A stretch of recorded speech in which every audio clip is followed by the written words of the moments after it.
In that period, weapons were designed to do one thing and one thing only, and that was inflict a fatal wound.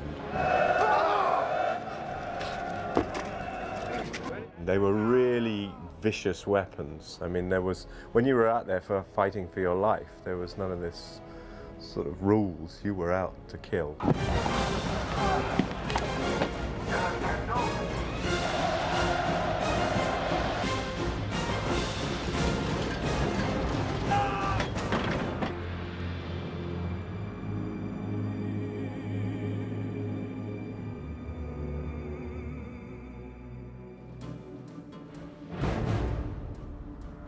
Armour means that instead of making specifically suits of armour as such, and helmets, even though we've made a few, we've mainly dealt with the small arms, the side arms, the spears, the bows and the arrows, some crossbows which you can see behind, and other assorted small weapons. Yeah, we've got a totally different sort of viewpoint on war, and just because of the way society's developed, the way weapons have developed, you know. They have a very, guns are very objective. You know, can be quite some distance away from somebody with a gun. A sword, which is just basically a large steak knife, you don't have that objectivity. You know, if you want to be successful in a short sword fight, then you are truly 100% involved. It was an extremely brutal life, but no more brutal, say, than Mike Tyson's professional life in the ring, or any number of football players you want to name. You know. That's the modern day equivalent. You read a lot at the beginning of the film, and then rather than copy, you put all your books to one side and use that knowledge to create something different. I started to look through all the books, and there's not much information. There's not much for this period that's been kept. So it did give us a little bit of a free hand. There's a few examples that have been found of the correct armour. I think there's only about 3 Gladiator helmets that are in existence, so we've just played with it a little bit.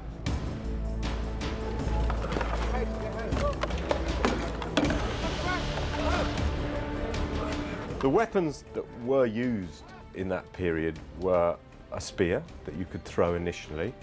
The spears were called pilums, and they were quite a good design because it was made of a soft iron with a hard tip, and when you threw this thing it bent, meaning that the enemy couldn't throw it back to you.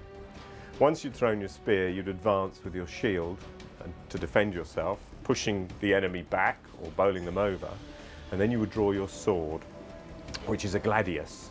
It's called gladius, and I think that's where the word gladiators come from, a sword, the user of the sword. And you would then use that as a thrusting weapon mainly, even though you could cut with it. But the shield, the spear and the sword were the main weapons for the soldier. Now imagine, the Roman army is stretched out. Their lines are a mile long. You have 5 lines, roughly 1,000 soldiers each. They're not next to each other, there's maybe 6 feet between them, enough room for another man to come between. The second line is stepped over, so that they cover that gap. That means you have no one behind you, so when you draw back your spear to throw, you don't poke someone in the eye. The third line is behind you, but it's 12 feet back. Now, the enemy charge, crashing down towards these 5 thin lines of Roman soldiers who look just like fences before an avalanche.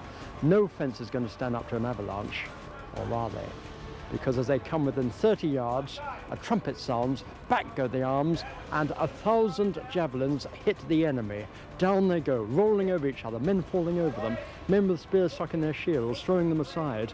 It's a shambles. And then out come the swords.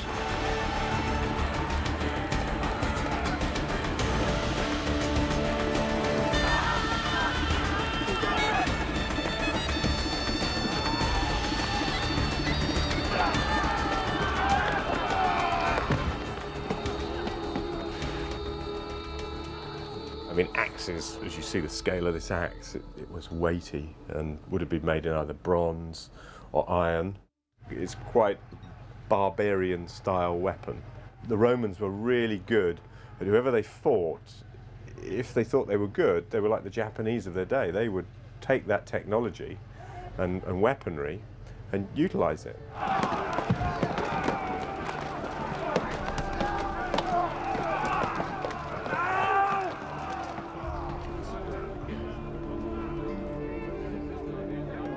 We had our bows made for us by a proper bow maker.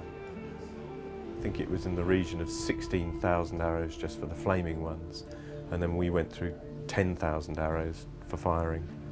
We did the arrows in 4 days. The special effects had special machines that could launch batteries of them into the air at any one time. But our guys firing them by the conventional way weren't doing that bad either.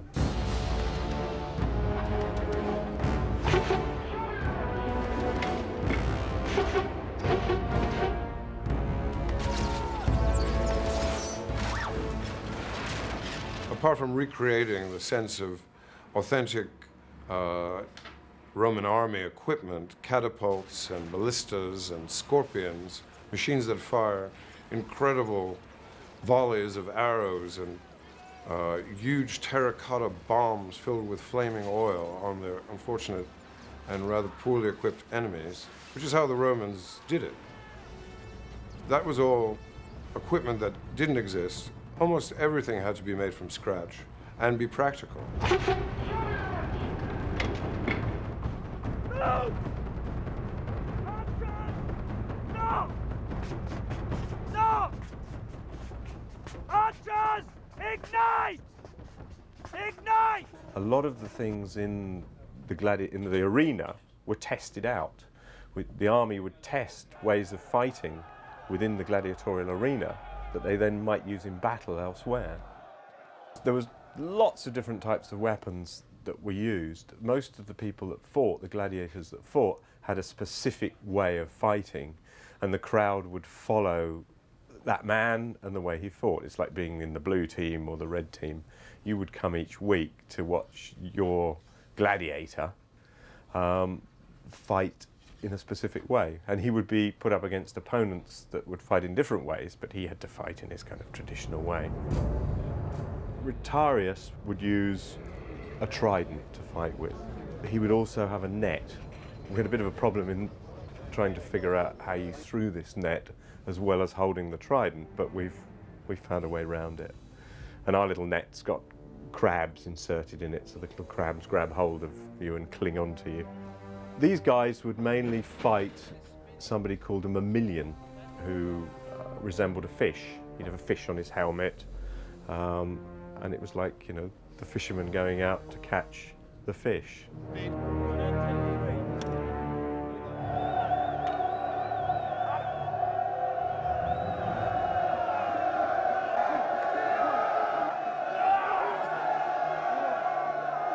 This is what we think is a Thracian sword.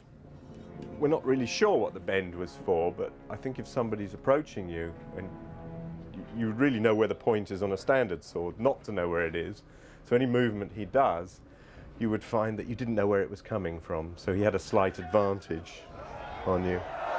We did see a sketch in a book of it. A lot of the references come off old statues, and there's a thing called the Trajan's Column, which gave us a lot of information. Action! Jack, move your club to the left.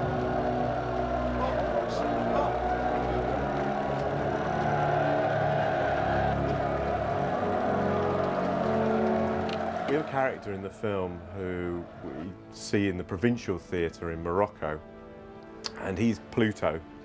He comes out and he dispatches people to the afterlife. He wanders round, and if there's any gladiators laying on the floor looking like they're not going to make it, he'll use this to break their skulls or dispatch them to the afterlife.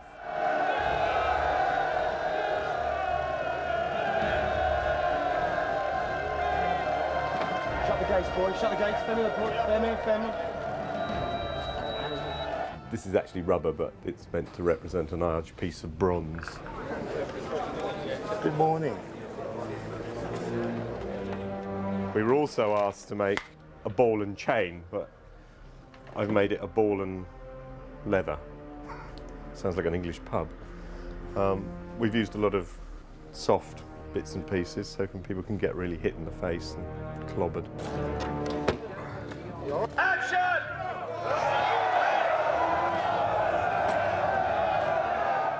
This sword we have here, we've made this one up. We're probably going to have a scene where somebody's pinned to the wall with their head in there, and one of our actors reaches across, grabs his hair and pulls him forward, thus decapitating him. But whether we'll go that far, I don't know.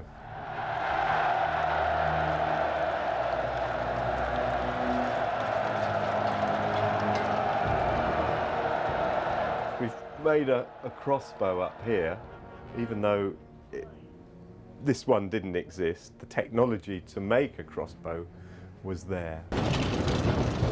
They're meant to represent Nubian archers, so they start off with this Nubian-style bow, and they let off about 4 or 5 arrows. And then as the chariots crash, you'll see them start to go for these crossbows, which are inside. Each chariot is meant to be like an armoured personnel carrier.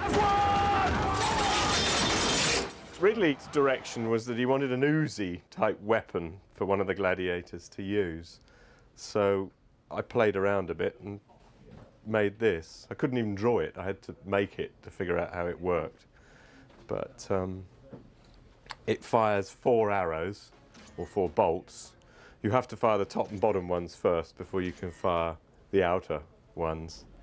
But it does work really well. It does throw them a few yards. H camera marker. We've got another character in the film called Tiger, who does some wonderful things with 4 tigers, but this is his sword. So we had to represent a tiger's eye and tiger claws all around here. Everything's looking a little bit weary because it's just come straight from being used.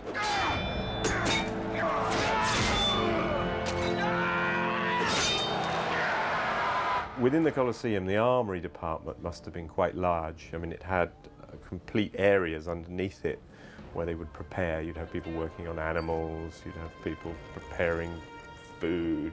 So the armoury section, I think, imagine, would have been very big.